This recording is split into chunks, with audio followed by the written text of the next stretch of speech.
अमायरा के सुसाइड मामले में सीबीएसई ने नीरजा मोदी स्कूल को कारण बताओ नोटिस जारी किया है। आपको जानकारी ये दी कि 1 नवंबर को कक्षा 4 की एक छात्रा ने चौथी मंजिल से छलांग लगाकर अपनी जान दी। इसके बाद बोर्ड ने इसके लिए जांच कमेटी बनाई। बोर्ड की 2 सदस्य जांच समिति ने पाया कि जिस जगह से ये बच्ची जिसने सुसाइड किया वहां का एरिया फॉरेंसिक जांच से पहले धुलवा दिया गया। समिति ने यह भी रिपोर्ट किया है यहाँ पर कि स्कूल प्रशासन ने छात्रा के माता पिता की बुलिंग की शिकायतों को लगभग 18 महीनों तक नजरअंदाज किया।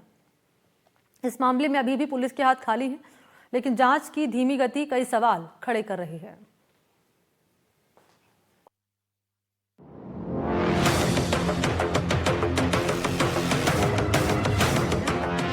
सीबीएसई ने नीरजा मोदी स्कूल को कारण बताओ नोटिस भेजा है। रिपोर्ट में बताया गया है कि निरीक्षण के दौरान स्कूल में नियमों के गंभीर उल्लंघन और बाल सुरक्षा और बुनियादी संरचना से जुड़ी भारी लापरवाही सामने आई है।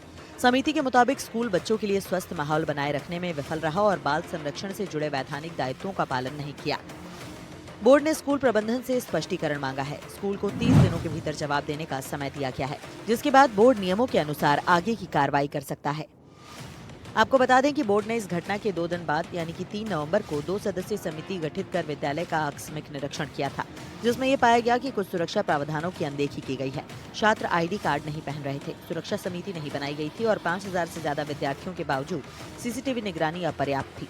समिति ने सुप्रीम कोर्ट, राष्ट्रीय बाल अधिकार संरक्षण आयोग, राष्ट्रीय आपदा प्रबंधन प्राधिकरण और राष्ट्रीय भवन संहिता के तहत बने सुरक्षा मानकों के उल्लंघन की ओर भी इशारा किया। रिपोर्ट में ऊपरी मंजिलों पर सुरक्षा जाल की कमी, फ्लोर अटेंडेंट का अभाव और बच्चों की निगरानी में लापरवाही जैसी कई गंभीर कमियां दर्ज की गई। अब आपको बताते हैं कि सीबीएसई की जांच रिपोर्ट में आखिर मिला क्या है। तो ये पाया गया है कि 18 महीने से बुलिंग की शिकायत की जा रही थी। बुलिंग की शिकायत पर ध्यान नहीं दिया गया। सरप्राइज इंस्पेक्शन में सुरक्षा में कमी पाई गई, कमजोर मॉनिटरिंग पाई गई, राष्ट्रीय गाइडलाइंस का उल्लंघन भी पाया गया, एफिलिएशन बॉय लॉज में बड़े उल्लंघन, बच्चों की सुरक्षा के लिए पर्याप्त इंतजाम नहीं, स्कूल में हेल्दी माहौल की कमी। अमायरा केस में अब तक क्या हुआ है ये भी जान लीजिए। नाम अमायरा, क्लास 4th क्लास, उम्र 9 साल, स्कूल नीरजा मोदी, जयपुर। मौत 1 नवंबर। मौत कैसे हुई? स्कूल बिल्डिंग से गिरकर। आरोप, बुलिंग से परेशान थी बच्ची। अमायरा केस में जांच कहां तक पहुंची है? तो पुलिस की जांच जारी है, लेकिन उनके हाथ अभी तक खाली हैं।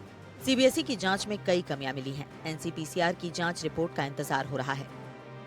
इस केस में कौन क्या कह रहा है? तो स्कूल प्रशासन 1 नवंबर से चुप है। पुलिस की टीम की जांच जारी है। अमायरा के परिजनों का कहना है कि एक्शन कब होगा। अमायरा के सुसाइड के पीछे क्या क्या थ्योरी बताई जा रही है ये भी जान लीजिए। तो स्कूल में बैड वर्ड से वो परेशान थी। बच्चे बुलिंग करते थे, बुलिंग की शिकायत हुई थी, स्कूल ने एक्शन नहीं लिया। आत्महत्या वाले दिन वो स्कूल नहीं जाना चाहती थी। छात्रा के परिवार से मुलाकात के दौरान समिति के सदस्यों को पता चला कि स्कूल ने लंबे समय से चली आ रही बुलिंग की शिकायतों पर कोई ठोस कदम नहीं उठाया। अमायरा की मां का कहना है कि स्कूल का नाम बड़ा है, लेकिन जवाब नहीं। काश मैं उस दिन बच्ची को स्कूल नहीं भेजती। सभी पेरेंट्स से अपील, न्याय में साथ दें। बच्ची के साथ अन्याय हुआ, एक्शन जरूर हो। बुलिंग की शिकायत की थी, लेकिन एक्शन नहीं लिया गया। अमायरा मानसिक रूप से पूरी तरह सामान्य थी। अमायरा के पिता का कहना है कि पुलिस शिक्षा विभाग एक्शन नहीं ले रहा। सबूत के बाद भी एक्शन नहीं लिया जा रहा। शिक्षा विभाग जानबूझकर टाल मटोल कर रहा है। शिक्षा विभाग उल जुलूल सवाल पूछ रहा है।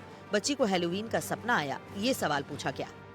इस घटना के बाद से सवाल ये उठ रहे हैं कि मौत के सबूत क्यों मिटाए गए, खून के धब्बे क्यों मिटाए गए, स्कूल प्रबंधन ने क्या एक्शन लिया, शिक्षा विभाग की टीम को एंट्री क्यों नहीं मिली, बुलिंग की शिकायत पर एक्शन क्यों नहीं लिया गया। इस मामले में शिक्षा मंत्री मदन दिलावर का कहना है कि जांच रिपोर्ट का रिव्यू करने के बाद वो स्कूल पर उचित कार्रवाई करेंगे। मेरे पास वो संभव हो सकता है कल या शाम तक रिपोर्ट आ जाए। उस रिपोर्ट का अध्ययन करने के बाद आगे कार्रवाई करेंगे। क्योंकि मैं स्वयं घटना के दूसरे या तीसरे दिन परिवार में होकर आया था, सारी बातचीत करके आया हूँ और हमने आश्वस्त किया था कि जो भी इसमें दोषी होगा वो छूटेगा नहीं। जांच रिपोर्ट के मुताबिक घटना से पहले के अंतिम 45 मिनटों में बच्ची ने 5 बार अपनी क्लास टीचर से मदद मांगी थी। सीसीटीवी फुटेज में दिखा कि टीचर ने कोई ठोस कदम नहीं उठाया, बल्कि कक्षा में डांट लगाई। बच्ची असहज, परेशान और डरी हुई दिख रही थी, पर उसे स्कूल काउंसलर के पास नहीं भेजा गया। ये व्यवहार सीबीएसई के परामर्शदाता व्यवस्था, एंटी बुलिंग प्रोटोकॉल और पॉक्सो कानून के तहत रिपोर्टिंग से संबंधित नियमों का उल्लंघन है। अब देखने वाली बात यह होगी कि स्कूल की चुप्पी आखिर कब टूटती है और कब अमायरा को इंसाफ मिल पाता है। निजामुद्दीन स्कूल की छात्रा अमायरा के मौत के मामले के बाद अब जो है सीबीएसई बोर्ड के द्वारा जो है स्कूल को एक नोटिस जारी किया गया है, जिसमें स्कूल के अंदर पाई गई खामियों का भी जिक्र किया गया है और साथ ही जो सबूत थे उन सबूतों को मिटाने का भी जो है इसमें जिक्र किया गया है और स्कूल से 30 दिन के अंदर अंदर इस पूरे मामले को लेकर अब जवाब देना होगा। सहयोगी जसराज के साथ वीरेंद्र सिंह शेखावत, एनडीटीवी।